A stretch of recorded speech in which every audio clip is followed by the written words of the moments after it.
দর্শক মণ্ডলী, আপনাদের সবাইকে স্বাগত জানাচ্ছি জিটিভির নিয়মিত আয়োজন যুব ও ক্রীড়া মন্ত্রণালয়ের উদ্যোগে যুব উন্নয়ন অধিদপ্তর পরিচালিত e learning and earning limited বাস্তবায়নে দেশের 48 জেলায় শিক্ষিত কর্মপ্রত্যাশী যুবদের ফ্রিল্যান্সিং প্রশিক্ষণের মাধ্যমে কর্মসংস্থান সৃষ্টি প্রকল্পের সফলতার গল্প অনুষ্ঠানে আপনাদের সঙ্গে রয়েছে আমি অন্তরা, আর আমার সঙ্গে উপস্থিত রয়েছেন দুজন সফল ব্যক্তি। কারণ সফল ব্যক্তিদের নিয়েই আমাদের আজকের এই অনুষ্ঠান। চলুন দর্শক তাদের সঙ্গে পরিচিত হই।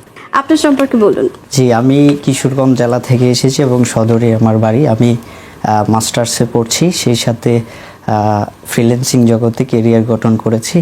আমি আমার জায়গা থেকে আমি ফ্রিল্যান্সিং নিয়ে এই মুহূর্তে কাজ করছি আর কি, ওয়েব ডেভেলপার হিসেবে কাজ করছি। রাজন, আপনার কাছে আসছি, আপনি কি কোর্স করেছেন নাকি নিজে নিজে শিখেছেন?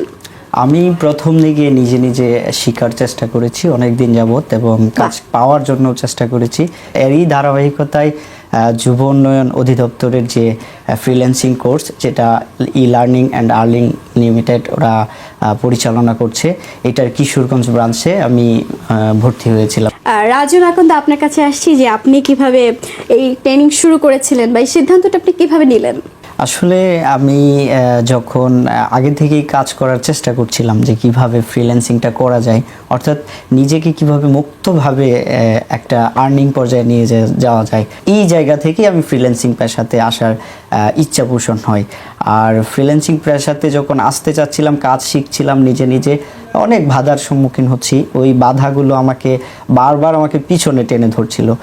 আর এরপরে আমি যুব উন্নয়নের অসংখ্য কোর্স হয়, তো ওই দিকে নজর রাখতে থাকি। একটা সময় দেখা গেল যে যুব উন্নয়ন এবং e learning and earning limited ওইটা একটা ফ্রিল্যান্সিং কোর্স চালু করেছে, যেটা প্রতিদিন আমি যে যাবো আসবো সেটা যাতায়াত ভাড়া থেকে শুরু করে ওখানে থাকা খাওয়া সব বিষয় ওরা নিজেদের মতো করে দেখবে। সুযোগ করে দিয়েছে। হ্যাঁ, বিশাল একটা সুযোগ করে দিয়েছে। আপনার কাছে আসি রাজন আকন্দ, যে আপনার জন্য সবথেকে ভয় বা চ্যালেঞ্জ কোনটি ছিল? আমার কাছে সবচেয়ে বড় ভয় এবং চ্যালেঞ্জ ছিল হচ্ছে ইন্টারন্যাশনাল মার্কেট প্লেসে কাজ পাওয়া। কারণ আমরা যদি আরও 3 থেকে 5 বছর আগে দেখি, তাহলে ইন্টারন্যাশনাল মার্কেট প্লেসে কাজ পাওয়া খুব সহজ ছিল, কিন্তু এই মুহূর্তে সেটা অনেক বড় কঠিন।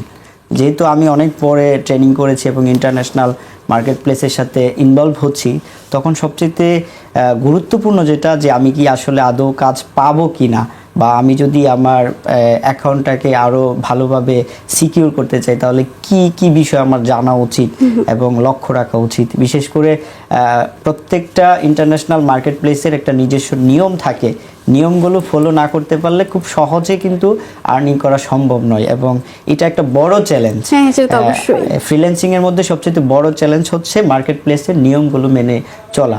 সেই জায়গা থেকে এগুলোই ছিল আমার বড় বাধা, এবং এই বাধাগুলো আমি অতিক্রম করতে পেরেছি। রাজন আকন্দ, আপনার কাছে আসি, আপনি তো একজন ওয়েব ডিজাইনার। ওয়েব ডিজাইনিং শেখার সময় আপনার কাছে কোনটি চ্যালেঞ্জিং মনে হয়েছিল? আমার যেহেতু জেনারেল ব্যাকগ্রাউন্ড, আইটিতে কোনো ব্যাকগ্রাউন্ড নাই বা বিজ্ঞানের কোনো ব্যাকগ্রাউন্ড নাই, সেই জায়গা থেকে আমার কাছে বড় চ্যালেঞ্জিং মনে হলো যে এই সাবজেক্টটা একটা চ্যালেঞ্জ আর এবং কঠিন বিষয়। আর যখন এই বিষয়গুলো, ওয়েব ডিজাইনিংগুলো এখন বিভিন্ন মেথডে কিন্তু সহজ পর্যায়ে চলে আসছে। বিশেষ করে যখন আমি শিখতে যাচ্ছি, তখন দেখা যাচ্ছে যে আমরা যদি সিএমএস দিয়ে কাজ করি তাহলে অনেক কিছু একসাথে পাওয়া যাচ্ছে। এরপর পাইথন দিয়ে যদি কাজ করি তাহলে অনেক কিছু সহজ হচ্ছে। ওভারঅল যখন শিখতে যাচ্ছি এবং প্রযুক্তির সহায়তায় দেখা যাচ্ছে যে এগুলো আরও সহজ হতে শুরু করলো। অর্থাৎ আমার টাইমিং এবং প্রযুক্তির টাইমিংটা মিলে আমার কাছে যেটা কঠিন ছিল, এটা খুব বেশি সহজ রূপান্তরিত হয়েছে আর কি। আপনি প্রথম কত টাকা ইনকাম করেছিলেন এবং সেই টাকা দিয়ে কি করেছিলেন? আমি ট্রেনিং চলাকালীন সময়ে প্রথমে, আমাদের তো ই লার্নিংয়ের যে ট্রেনিং, এটা 3 মাসের ট্রেনিং এবং 3টা বিষয়ের উপর, ডিজিটাল মার্কেটিং, ওয়েব ডিজাইন এবং গ্রাফিক্স ডিজাইন। তো আমাদের প্রথম ছিল হচ্ছে ডিজিটাল মার্কেটিং। আমি যখন ভর্তি হই তার 5 থেকে 6 দিন পর আমার মনে আছে, প্রথম আমাদের যখন ফেসবুক অ্যাকাউন্ট খুলি এবং ওইখানে বিজ্ঞাপন দেওয়া হয় যে আমি এই কাজগুলো করি, তখন পোস্ট দেওয়ার ঠিক 1 ঘন্টার মধ্যে আমার একটা অর্ডার আছে, যেটা হচ্ছে $30 ডিজিটাল মার্কেটিংয়ে। আর বাংলাদেশি টাকায় কত টাকা? $30 মানে 3,500 টাকার মতো সেটা আসে, ইনকাম করি। আর আমার যে নিশ ওয়েব ডেভেলপমেন্ট, ওইখানে আমার সর্বপ্রথম যে অর্ডারটা আসে সেটা অনেক বড় অর্ডার, কারণ ওয়েব ডিজাইনের মধ্যে অনেক বেশি এফোর্ট দেয় অনেকেই। আর এই এফোর্ট দেওয়াতে আমার প্রথম ইনকাম হয়েছিল $500 যে অর্ডার, ওইটা হয়েছিল এবং আমি সাকসেসভাবে ডেলিভারি দিতে পেরেছি। এবং ডেলিভারির পর আমি আরও এক্সট্রা টিপসও পেয়েছি ওইটা সুন্দর করে দেওয়ার জন্য। প্রথম উপার্জিত টাকা আসলে আমাদের সবার মনে থাকে। রাজন আকন্দ, আপনিও কি একইভাবে মনে করেন যে একজন ওয়েব ডিজাইনার হতে গেলে প্রশিক্ষণ কি খুবই গুরুত্বপূর্ণ? অবশ্যই প্রশিক্ষণ খুবই গুরুত্বপূর্ণ, কেননা আমি যদি সেলফ লার্নিং থেকে আমার যে কাজ সেই কাজটা আমি শিখতে যাই, তাহলে আমি যেভাবে শিখবো সেভাবে কিন্তু এটার প্যাটার্ন নাও হতে পারে। আমি যদি ইন্টারন্যাশনাল মার্কেট প্লেসে কাজ করতে যাই, তাহলে আমার কিছু নিয়ম আছে। আমি পার্সোনাল কোনো ইনফরমেশান শেয়ার করা যাবে না, শেয়ার করলে অ্যাকাউন্ট ব্যান করে দিবে, বা একটা নির্দিষ্ট টাইমের মধ্যে আমাকে রেসপন্স করতে হবে। এই বিষয়গুলো আমি যখন ট্রেনিং করার আগে কাজ শুরু করেছিলাম, ফাইবারে অ্যাকাউন্ট করেছিলাম, কিছুদিন পর দেখলাম আমার অ্যাকাউন্ট কিছুটা ডাউন, তারপর সাসপেন্ড হয়ে গেছে। তো ওইগুলো কারণ তো আমি খুঁজেই পাচ্ছিলাম না যে এগুলোর কারণ কি, আমি কেন এত ফল করতেছি এবং কেন আমি হতাশ হচ্ছি। তো যখন আমি ট্রেনিংয়ে ঢুকলাম বা একটা মেন্টরের আওতায় আসলাম, তখন দেখা গেল একটা পার্ট বাই পার্ট আমি শিখতেছি যে এখন কি করা প্রয়োজন, এরপর কি করা প্রয়োজন, এর পরবর্তী সময় কি করা প্রয়োজন। আর যখন সেপারেটলি এবং নিয়মতান্ত্রিকভাবে শিখছি, তখন দেখা গেল যে আমার আলটিমেট যে গোল, সেই গোলটাতে আমি সাকসেস হতে পারলাম। আর সেই জায়গা থেকে ট্রেনিং একদম গুরুত্বপূর্ণ, মানে একদম গুরুত্বপূর্ণ। আপনার কাছে আসছি, আপনি মাসে কত টাকা ইনকাম করেন এখন? এখন আমি ফ্রিল্যান্সিং থেকে প্রতি মাসে গড়ে আয় করছি প্রায় $450 থেকে $600 মতো। আর এছাড়াও আমার একটা উদ্যোগ আছে ই-কমার্স, ওইটা থেকে প্রতি মাসে প্রায় $1 থেকে $1.5 লক্ষ টাকা প্রফিট করছি। আপনার কাছে আসছি যে আপনি যে এই কাজ করছেন, আপনার পরিবার প্রথম দিকে কি পজিটিভ ছিল? আমি হুট করে যখন জব ছেড়ে ফ্রিল্যান্সিংয়ে মুভ করি, এই বিষয়টা আমি কাউকে কখনো বলি নাই। আমি আমার মতো করে শিখছিলাম এবং কাজ করছিলাম। বলে না ফ্রিল্যান্সিং লাইফটা কিছুটা উড়াল চণ্ডীর মতো, তো আমার লাইফটাও ঠিক ওইরকম, যে ইনকাম করি, খরচ করি, ইনকাম করি, খরচ করি।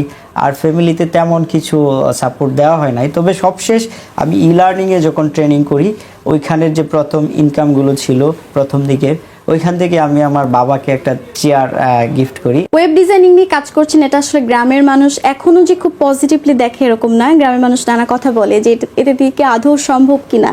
পরিবার বলেন কিংবা গ্রাম এলাকাবাসী বলেন, তেমন কোনো এফেক্ট কখনো ফেলেনি। ইনফ্যাক্ট আমি যখন ট্রেনিং করি এইবারের শীতের মধ্যে, যখন সকাল ভোরবেলা যেতাম, তখন জ্বর চলে আসে এবং ই লার্নিং থেকে বলা হয় যে আসতে হবে, না হয় ড্রপ আউট করে দেওয়া হবে।